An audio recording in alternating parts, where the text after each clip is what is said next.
I hope you all have been enjoying Mafia Definitive Edition, which is officially out now for PS4, Xbox One, PC, and I've been having a great time on my journey back into Lost Heaven.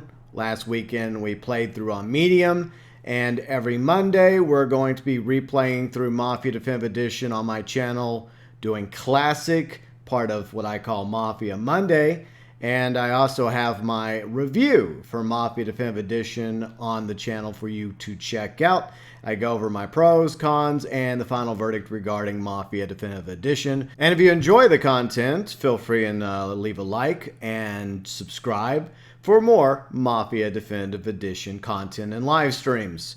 This article, linked below in the description section, Maintaining Authenticity in Mafia Definitive Edition. The developers of Mafia Definitive Edition shed light on some of its period-authentic details. Mafia Definitive Edition is out now, and we sincerely hope you enjoy living the life of a gangster as Tommy Angelo. But the next time you venture into Lost Heaven, whether through the main story, leisurely exploring freeride mode, or perhaps the new playthrough on classic difficulty, take a moment to appreciate the finer details that solidify the atmosphere of the 1930s America. Every game in the Mafia trilogy weaves historical accuracy into its distinct brand of crime drama, and Mafia Definitive Edition is no exception. Quote, for Mafia Definitive Edition, we had the original game to use as a reference, but we also did hundreds of hours of new research on everything from architecture and vehicles of the time period to historical events, says Hangar 13 President Haden Blackman. We used whatever resources we could find for research, photos, books, films, the internet. We would use the reference materials varied a bit by discipline, but it's ultimately inspiration. For example, we didn't slavishly copy a photo of a car, but used it as to inspire a new design that feels true to the time period, but also uniquely our own. It's one thing to look the part, but there's a huge amount of unseen work that goes into making those period authentic cars feel just right. In all three Mafia trilogy games, how vehicles handle their mass, center of gravity, top speed, and other variables is heavily influenced by each game's specific era, explains Blackman. Even the car radios in Mafia Definitive Edition sound just right, mimicking the emergent technology of the 1930s. Back then, radios all had valves or tubes, so when you turned the radio on, it actually took a while for the tubes to warm up, and the sound quality started out quite low, explains Matt Burr, studio audio director at Hangar 13. So over a few seconds, the sound of a radio Mafia Definitive Edition actually starts out muffled, then gently comes in at a higher level of fidelity. It's a very subtle thing, but it's something we do every time you turn on the radio. Once the radio's warmed up, you can enjoy a wider selection of popular songs from the era.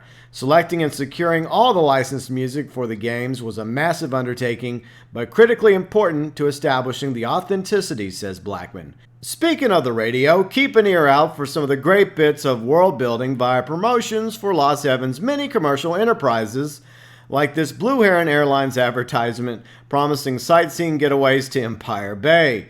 And when walking or driving by Lost Heaven's denizens, keep your ears perked to hear about 1930s current events, says President Franklin Delano Roosevelt's New Deal.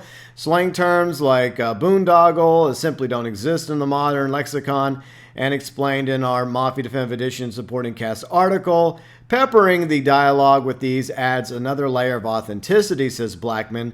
We also hired dialect coaches to ensure that we included the unique accents of the eras and locations across the Mafia trilogy. This was a lot of work for the actors, but ultimately very worthwhile. Click on the image above to see what the same area looks like at the end of Prohibition. So there are some things that actually change in Mafia Definitive Edition as the story progresses during the Prohibition era. And also at the end of the Prohibition era, you will see some billboards change, just some subtle differences that add a little bit of life to Mafia Definitive Edition.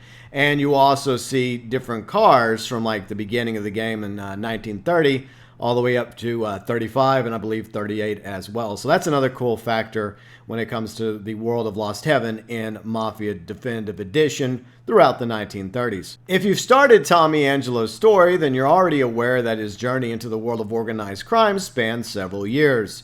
Stretching beyond the repeal of the 18th Amendment in Prohibition in 1933, that passage of time is reflected throughout Lost Heaven in a variety of subtle ways. though they may appear unmissable when you finally notice them. For instance, various billboards throughout Lost Heaven look remarkably different before and at the end of Prohibition.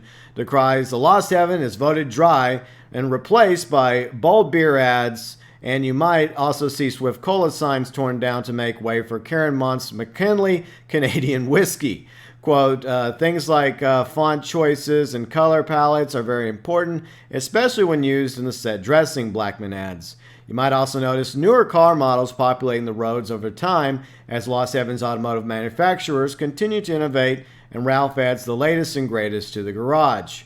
There are many more period-authentic details to find on your own, like Mafia Definitive Edition collectibles featuring sensational covers from real-world pulp magazines. Stop and soak in your surroundings every so often during your next visit to Lost Heaven. You never know what little touch of authenticity you'll notice next. Once again, feel free and check out the article, link below in the description section. And if you haven't done so yet, feel free and check out my review of Mafia Definitive Edition. Include your pros, cons, verdict below in the comment section of my review. And join us on Mondays, 12 Central, 6 p.m. UK. Well, the time zone may change, time change and all that good stuff. But 12 p.m. Central US on Mondays for Mafia Monday. We'll be playing through Mafia Definitive Edition on classic difficulty. Hopefully this Monday we'll finally get through the race. Yay. What are some interesting details throughout Mafia Definitive Edition that you have noticed while playing the game in Lost Heaven? Your thoughts, your views, and opinions, and things you've liked about your ventures around the map, either in the main story or free ride. As always, welcome below in the comments section.